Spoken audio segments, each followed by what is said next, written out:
Hello, Derek Sloan, leader of the Ontario Party. Happy to be here today. We have an exciting presentation for you talking about tariffs and the trade war with the United States, a potential upcoming federal election, and other topics of interest. I have with us here today freedom fighter, former member of the provincial legislature, and co-chair of the Ontario Party campaign, Mr. Randy Hillier. Randy, thanks so much for joining us on this important discussion today. It's great to be with you, Derek. There's no shortage of fodder to be speaking about these days in Ontario and Canada. And I know it's important to have these discussions because a lot of people aren't seeing the whole picture, and it's difficult to see the whole picture, what's going on between Carney's our unelected elected prime minister and our trade wars with our former best ally and neighbor. It can be a confusing and disconcerting time for many people in Canada today.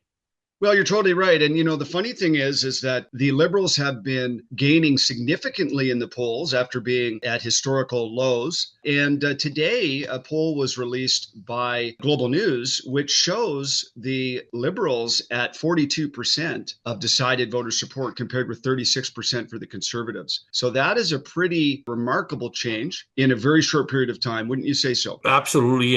And you can't just look at one poll, but we've seen that a very significant shift changing. Just 2 days earlier, Nanos released a poll showing that there was a 1 point spread between the Conservatives and the Liberals. And the trend line is clear.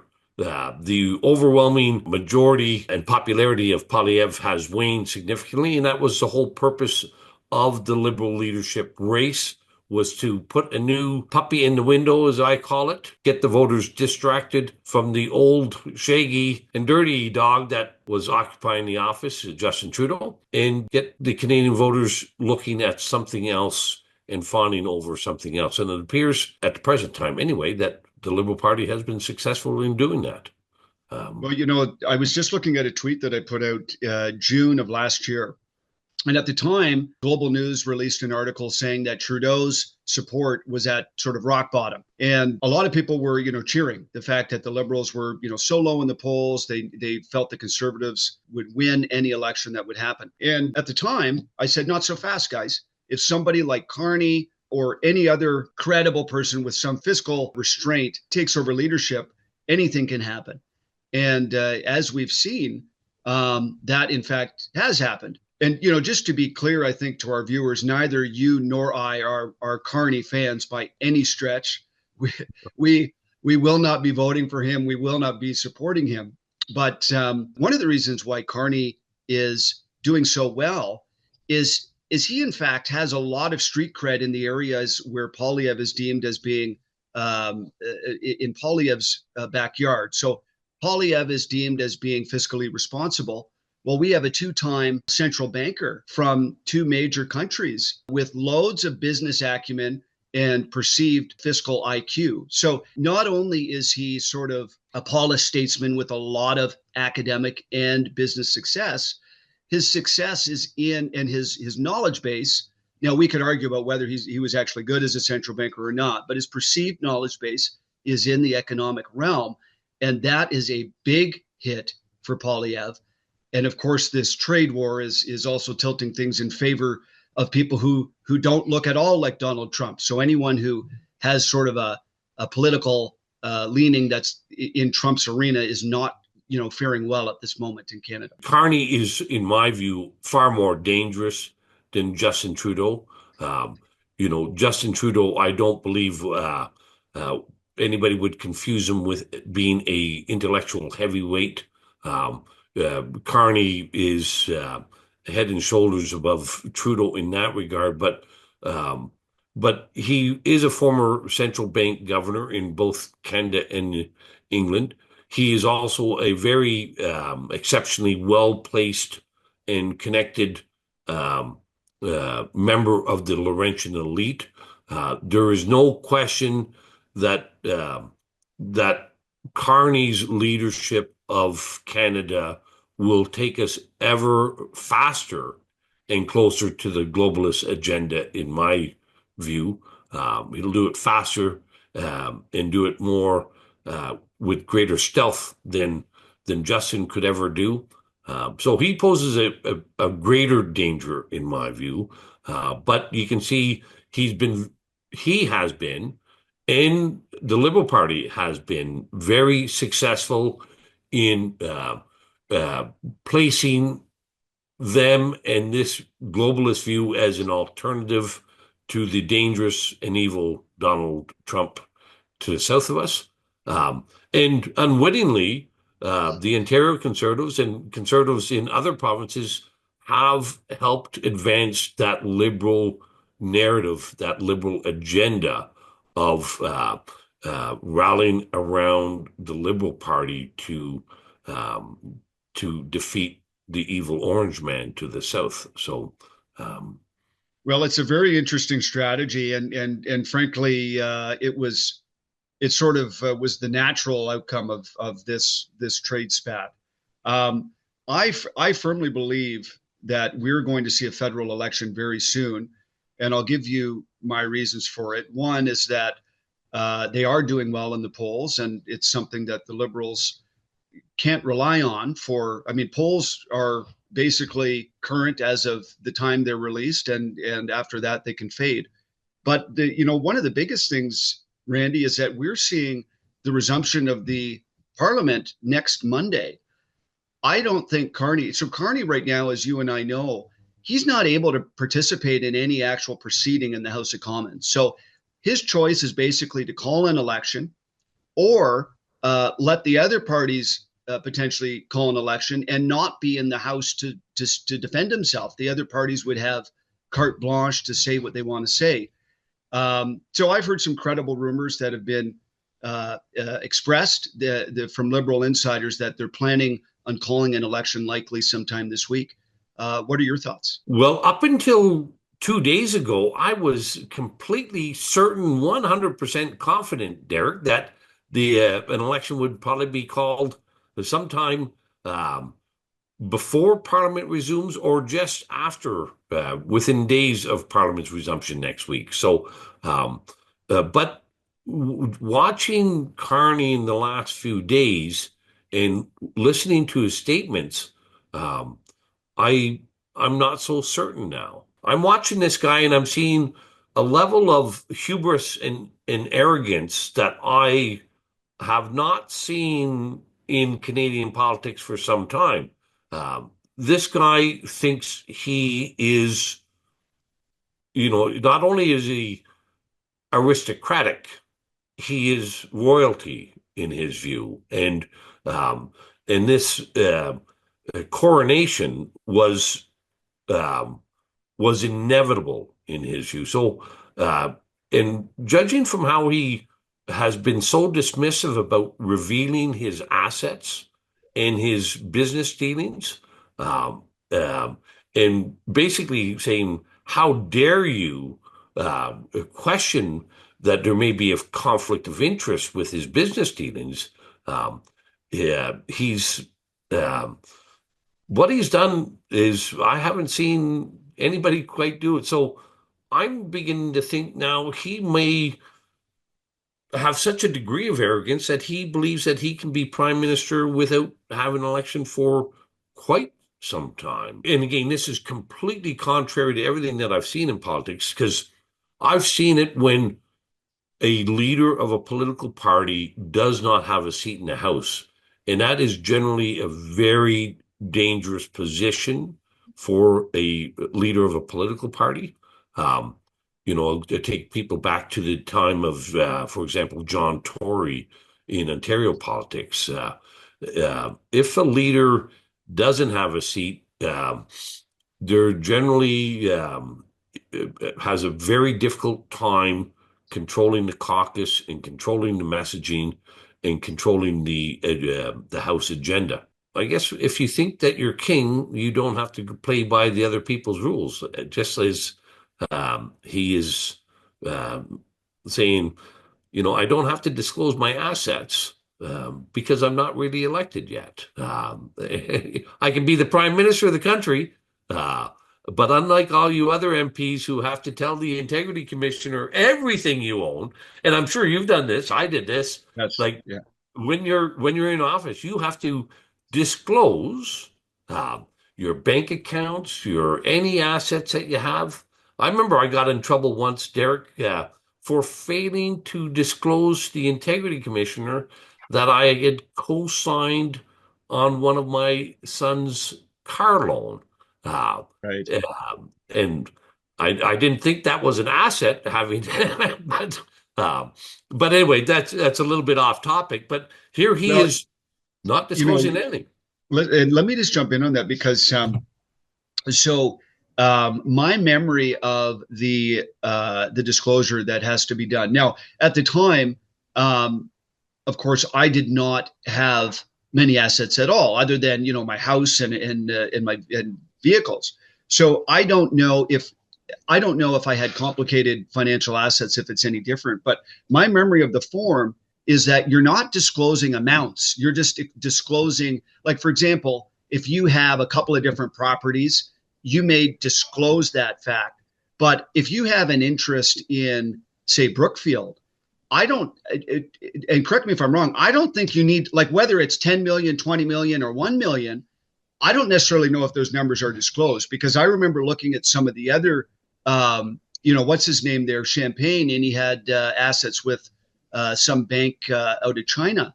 I don't think we knew the nature of those assets. We just knew he had a relationship with that bank. So, what can you tell us about the specifics of what So you have to it, disclose? the disclosure is different when you're just a member as compared to if you're a member of the executive branch. Okay, So that changes significantly, and you do have to um, not just disclose what that you have a relationship. Let's say that I own shares in Brookfield. You have to declare how many, what their current value is. Um, there's any encumbrances, any um, um, and of course, you also have to indicate if there's any directorships or if you're officers in an officer in any um, um, business venture. So the problem, one of the problems with the disclosure mechanism is um, there's no auditing of it and there's no verification. It's a complete honor system. So, and we saw that happen with, if you remember, the former finance minister, Bill Morneau. He forgot that he owned a mansion in the south of France and didn't include it in his disclosure. And it was only by happenstance and misfortune for Bill that somebody revealed that he owned a mansion in France. But with Carney, this is very different because, again, Brookfield has got extensive dealings with the federal government, extensive dealings both as a landlord and a property management firm doing business with the federal government.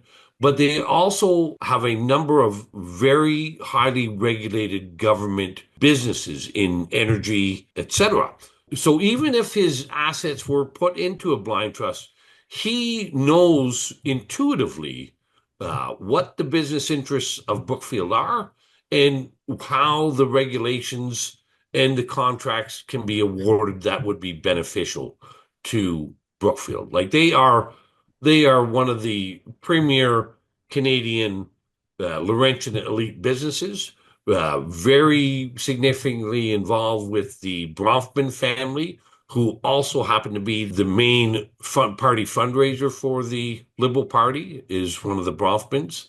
Um, so there's a lot of interconnectivity between Brookfield, the Bronfmans, the Liberal Party, and Mark Carney, and we are not permitted yet to know what that relationship is. well, it'll be interesting, and I agree with your point on the blind trust because it's one thing to say, oh, well, I won't be able to make decisions about my assets in the future that, will enrich me. But if you already know, so, okay, so that's great. So we know that he's not going to be buying more Brookfield shares, let's say, in a way that might advantage him. But he already owns a significant amount of assets in various companies.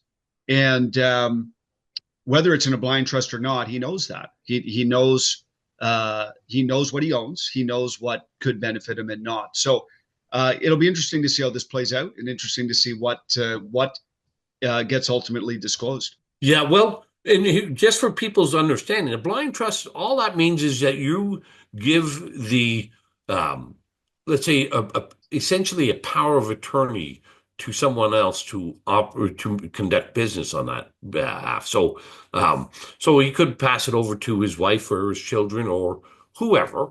Um, and I know it's listed. He has about 7 million. Stock options available to him for Brookfield. So, um, you know, his wife or daughter or whoever uh, is assigned to his blind trust will make those uh, stock options and whatever. So it's a sort of a phony baloney integrity process that we have. But that's only the tip of the iceberg. We also have this tariff war, and Carney certainly taking some odd steps, in my view, in this is going over to Europe and meeting with the king and meeting with the European aristocracy um, uh, in a time when our most historic trade partner is on some antagonistic postures with us. Instead of going there and trying to mend those fences, um, Carney has gone overseas to, which I think is a bit of a slap in the face to Donald Trump. Well, it's an interesting thought, and I think he's actually playing it quite well, because what wouldn't look good for him is to be the little puppy dog that runs down to the U.S. right away, gets slapped around, and then comes home with a black eye. So I think what he's trying to do is basically say, hey, I've got lots of important people to meet. Of course, we will be reaching out to the president, but he's also made a few comments about, the president needs to show Canada some more respect in terms of not referring to it as a 51st state. So I think he's playing well into the hands of sort of this Canadian sort of patriotism that's been rising up, which, the average person does not want to see him cap in hand in Washington. They do feel affronted by some of the things that have happened lately. So strategically, I think it was actually smart for him to do that. And but again, he can't postpone that meeting forever, and we'll see. I mean, honestly, it'll have to be sometime later this week, I would say, at the latest. So we'll see what he's able to do. Well, I would agree with you. From a political point of view, I think you're absolutely correct. From an actual and in the short term, Right. absolutely correct. In the longer term benefit of Canada and the long term benefit of establishing good relationships or mending those fences, I think it Yes. was a significant error. And I think, what we've seen with Trump, I think is we could say that, um, we look at his relationship with Putin. Putin's no lapdog. Um, I think Trump respects assertive, strong leadership. And I think if Carney had have um, done something like that, showed strong leadership, but might be better off in the long run than going over to Europe. But I do think, you know, the Liberal Party and all of our established political parties at the present time are more than willing to sacrifice the economic prosperity of Canadians for the political gain. You used the term of this Canadian patriotism, but it's a Canadian patriotism that's being built on a negative. It's being built on an anti-American sentiment rather than Right. on a positive Canadian patriotism. Um, and I think we run a very dangerous prospect of, as I've used the term, we'll cut off our nose to spite our face in our Yes. relationship with the United States. So, um, Well, the one thing that we can't discount either, Randy, is that this could be, and I've seen this time and time again, the liberals are very choreographed in terms of how they move forward. And what we're seeing this week could be, and I'll take the devil's advocate. I know that you're taking the other side, but I'll take the devil's advocate here. This could be part of their game plan to call an election shortly. So basically, notch a few wins, show that you're a capable, effective leader. Don't have any great loss with Trump that's going to, impact any potential election call. So they don't want to have any big blowout between them. But this could be their strategy to choreograph a few wins for this week and then move towards a spring election. I think it's still very credible, and it's from a political standpoint. Historically, you would say that this has got to be the way they're going to do it. To go with an election in April, the polls have closed. The gap is narrowed. Um, there hasn't been much time yet to for the shiny new puppy to be sullied with the dirt of politics yet. Um, and and capitalizing on this um, um, Canadian patriotism through the anti-American sentiment. Those are all positives that led me to believe until a couple of days ago it was a sure thing. And it may still be. I'm just not quite so confident now about um, what they're going to do. But it is going to be an important period of time for Canadians because our long-term prosperity and growth is hanging in the balance of what the political elite decide to do. And I can say this, and I don't think you'll disagree, Derek. Their priority is going to be their best interest, not the best interest of Canadians. Okay, well, Randy, that's some very interesting points. But why don't we talk a little bit more about this tariff relationship and your thoughts on the trading relationship that we have and how we can navigate this storm? Well, I'm going to take a step back because I've had a real this trade war, this tariff war, has really altered my view on many things, Derek. I'm not sure if you were around for the 1988 election, the free trade election. That was the last real election where we had a single issue election, and it was free trade. And I was a big, big proponent of free trade. I thought it was what we needed to do. But over the course of time, I've come to realize that free trade is really a soft way or a euphemism for globalism. And I don't think anybody listening to this, and very few people in Canada would be consider themselves globalist promoters. But this trade war with Trump, I believe now, is really a war about globalism, and the liberal parties and the other conservative parties, the political establishment, have been able to confuse the Canadian voters um, um, into accepting globalism under the euphemism of tariffs and free trade. Um, and I just maybe put it this way: I did a Substack recently about the difference in my lifetime since free trade.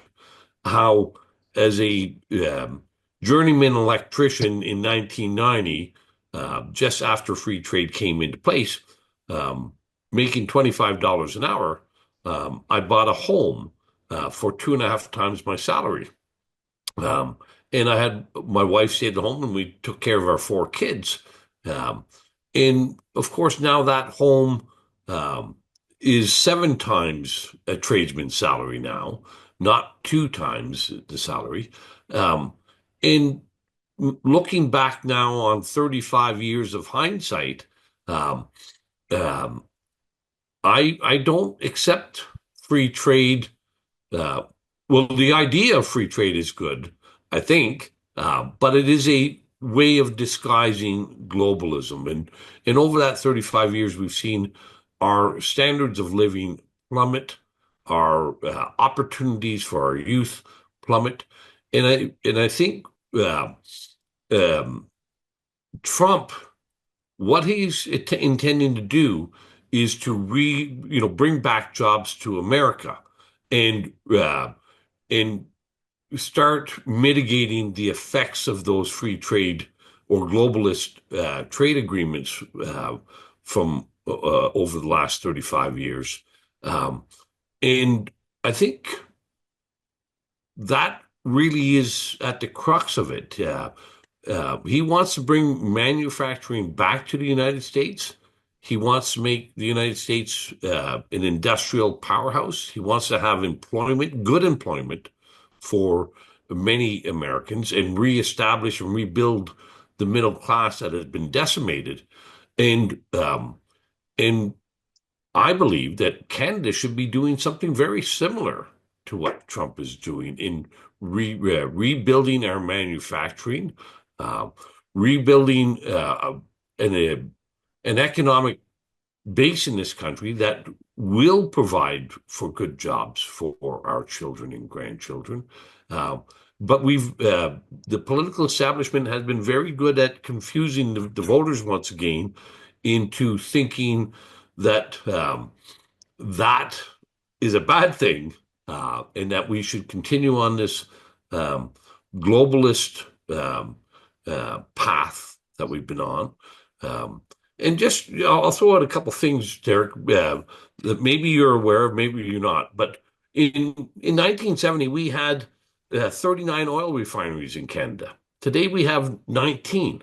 We can't even produce enough refined fuel products to meet our domestic market anymore. We are dependent on others for our fuels, even though we're the third largest reserves um, of fossil fuels on the planet. Um, our housing prices have just gone crazy, and our youth, in 35 years ago, here's something. 35 years ago, a minimum wage job was for our youth, our students. These were entry level jobs um, for people just who had no skill sets, no experience. They were meant for students and first time employees. That's changed in my lifetime, and now people actually think a minimum wage job should be a career wage job. Um, I'm not.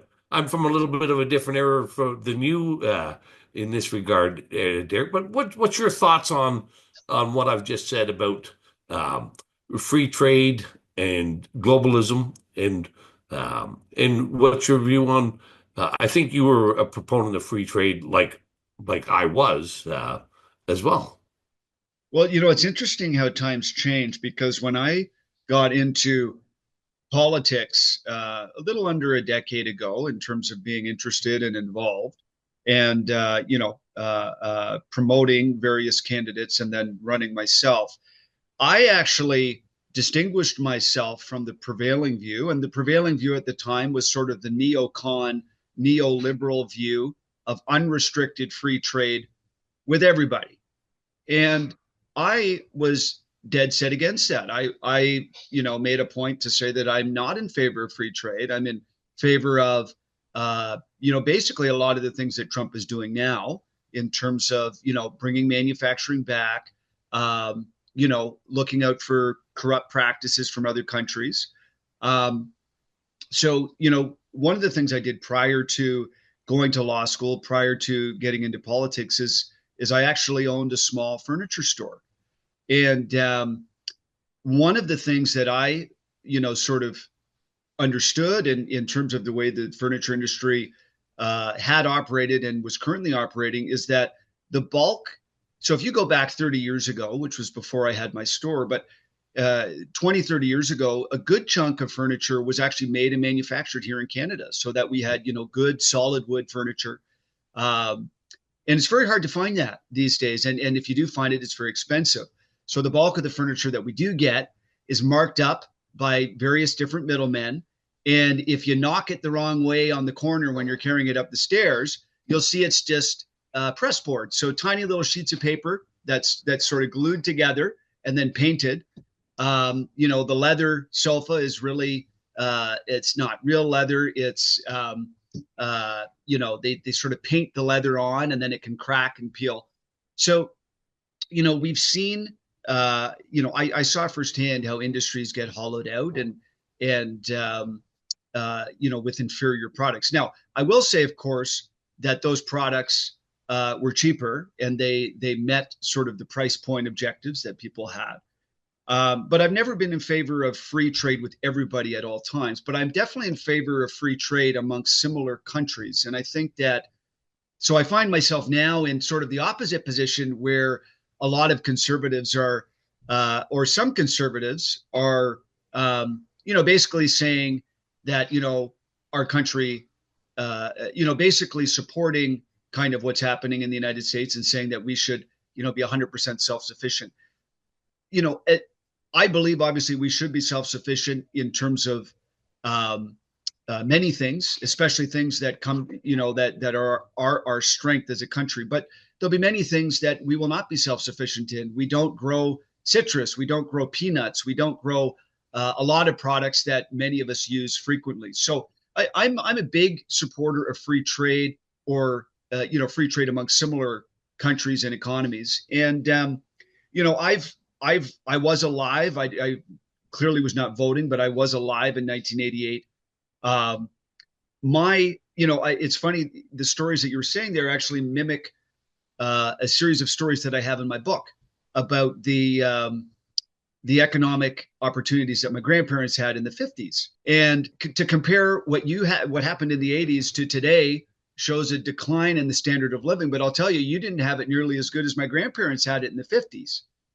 So, yeah. So, there is some arguments to be made about what happened in 1988, but I think many other things have been going on over the last 50, 60, 70 years that have been undercutting our standard of living beyond just the free trade. So, I agree. That's, it's not just free trade. And I'm not even, and I really am loath even to use that term, Derek, because it is not free trade. It's highly preferential and managed trade. Our first free trade document was over 7,000 pages in length, and each of the appendix, the softwood lumber appendix and the dairy appendix, were each near 3,000 pages in length. So to even call it free trade was highly inaccurate. But I do, I think it is important for a nation to have self-sufficiency in its necessities, just as a family should be self-sufficient and self-reliant, and not dependent on others for their, roof over their head or the food on their plate. There's some things that a nation needs to have and needs to not be dependent on others. And just going back to your talk about furniture, I was involved in a family business back then, and some of the great Canadian furniture manufacturers like Dealcraft, Roxton, Gibbards, high quality Canadian manufacturers. But in the family business I was involved in, a lot of people don't realize we used to manufacture televisions here in Ontario. Like, we had a fairly thriving and and robust electronics manufacturing sector, building televisions, radios, stereos, and of course telephones with Nortel, and all of that is gone. Um, so I think people need to look at this tariff war in a slightly different view than just us good, Trump bad. That there is some value in nations protecting valuable and important industries for themselves and for others, and maybe take a look at it and see if you see that is the way the Carney and the liberals and the establishment uh, are they using these tariffs as a bit of a ruse and a disguise for a globalist agenda that the Canadian population on its face would reject? Well, and I think that's a very good point. And our strategy as a country the last number of decades has been to be basically a branch plant economy where we entice multinationals in, give them close, proximity to the American markets, and give them some, cheap land and other concessions. Um, that I mean, the fact that we relied so heavily on that is coming back to bite us now. Um, and absolutely, self-sufficiency, having an integrated supply chains wherever possible in your own country, especially when things play to our natural strengths like oil. I Yeah. mean, it's crazy, like you were pointing out earlier, that we're on one end of the country have some of the largest proven oil reserves in the world, and yet we're importing from Saudi Arabia on the other side of the country, where our refineries are. So there's a lot of things that need to change. Absolutely. Well, there's a few thoughts on, and I would just leave it at that with the audience. Take a little deeper look into what is actually going on with free trade, and is it really just a euphemism to disguise globalism? And is that why our political establishment is so angry with Donald Trump right at the moment? Awesome. Thank you so much for joining me today, Randy. Look forward to doing more updates again soon. Remember to like and follow us on social media. Looking forward to talking again soon. Have a great day. God bless Canada. Thank you very much.